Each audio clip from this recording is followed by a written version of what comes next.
Joining me now to talk about this is the Democratic leader in the House, Hakeem Jeffries. Leader, thank you so much for being here. I want to ask you first about Ilhan Omar, the Congresswoman. You heard Sarah has done extensive. She was in the room at the time. Capitol Police have spoken out and said this is horrendous, and this man should be brought to have the toughest charges brought against him possible. The president spoke overnight about this, admitted that he had not seen the video, but told ABC News she probably had herself sprayed, knowing her. What's your reaction to this? Well, that's a disgusting comment, and the president's lies and misinformation continue to fan the flames of these type of violent incidents. And it's at a moment like this where we actually need leadership from 1600 Pennsylvania Avenue, and it's something that we never get from this president. Ilhan Omar, of course, is a strong, courageous, hardworking public servant. This should have never happened. I'm thankful that she is physically okay. She's mentally strong, as is always the case, and we stand by her.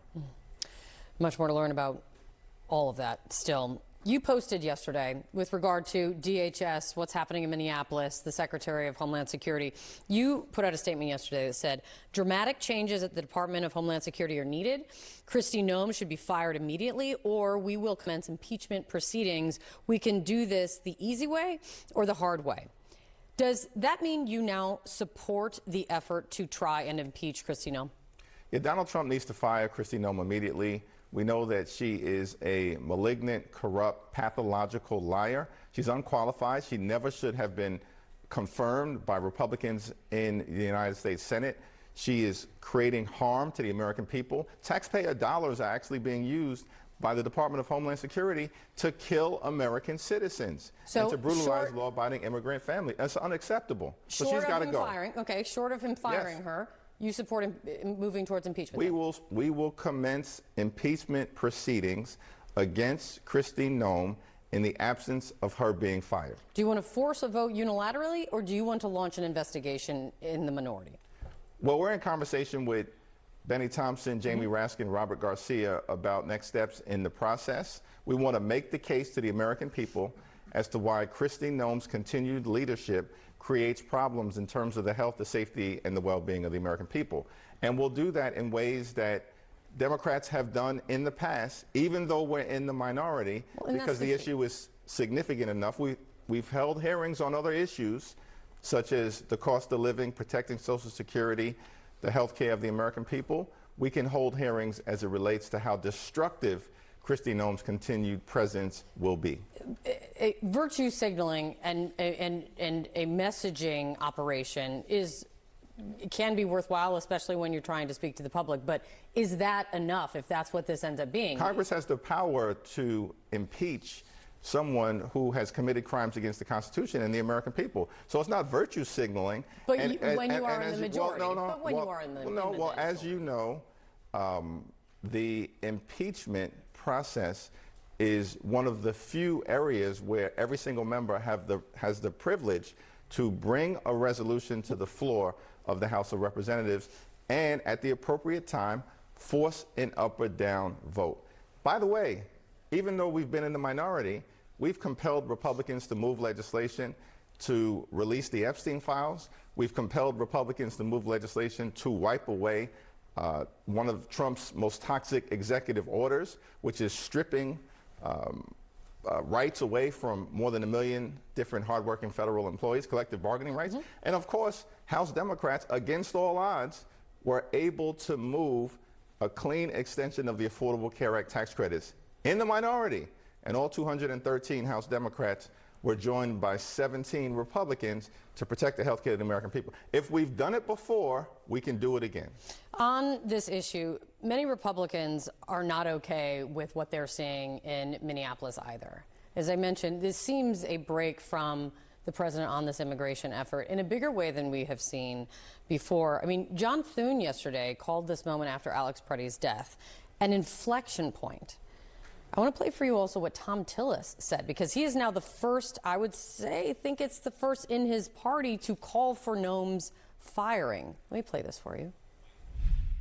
I think if Noem looks at her body of work, I could not be. If I were in her position, I can't think of any point of pride over the last year. She has taken this administration into the ground on an issue that we should own. We should own the issue of border security and immigration, but they have destroyed that for Republicans. Something that got the president elected, they have destroyed it through their incompetence.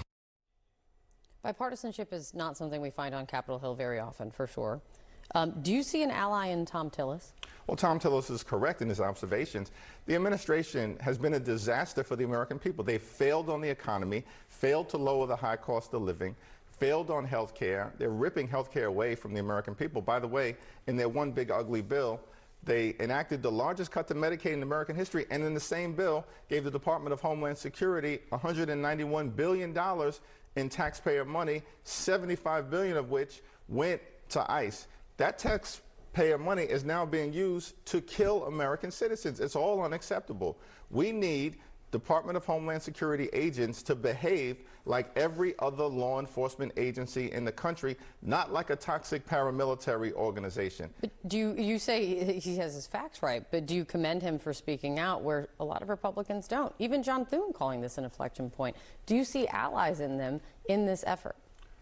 Well, we're going to work with anyone on the other side of the aisle who actually understands that dramatic changes are needed to the manner in which the Trump administration has been conducting itself with respect to immigration policy. The American people are demanding change, and we're going to aggressively support it. Change. Define change. I know, and don't give me the line of I'm not going to negotiate in public, but Thune said... That's not a line that I often use, by the way. You actually do that. True.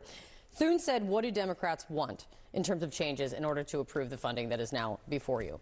Is Noem out enough to support DHS funding? Kristi Noem being fired or removed from office is, of course, not enough. It's a start. What is the change?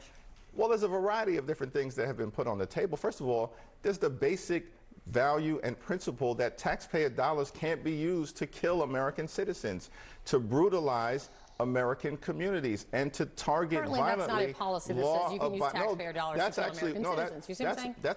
That's clearly what's happening. We have a DHS killing machine. The American people have seen it. That's the reality of what happened to Alex Preddy. It's the reality of what happened to Renee Nicole Good. It's the reality to the fact that dozens of people have actually died in ICE detention over the last year. This is an administration that promised to deport violent felons. We all support that. But that's not what's happening right now. We also need ICE to conduct itself like every other law enforcement agency in the country. That means judicial warrants. That means no masks. That means body cameras. That means when officers actually break the law, they should be held criminally accountable for their behavior. That's what happens to every other law enforcement agency in the country. But you have this administration saying ICE is absolutely immune, which is part of the reason why you see these people behaving in this kind of rogue fashion. I heard 3 suggestions at least for changes to DHS policy. Let's see what happens. Thank you very much for coming in on a very critical day. Thank you. Thank you.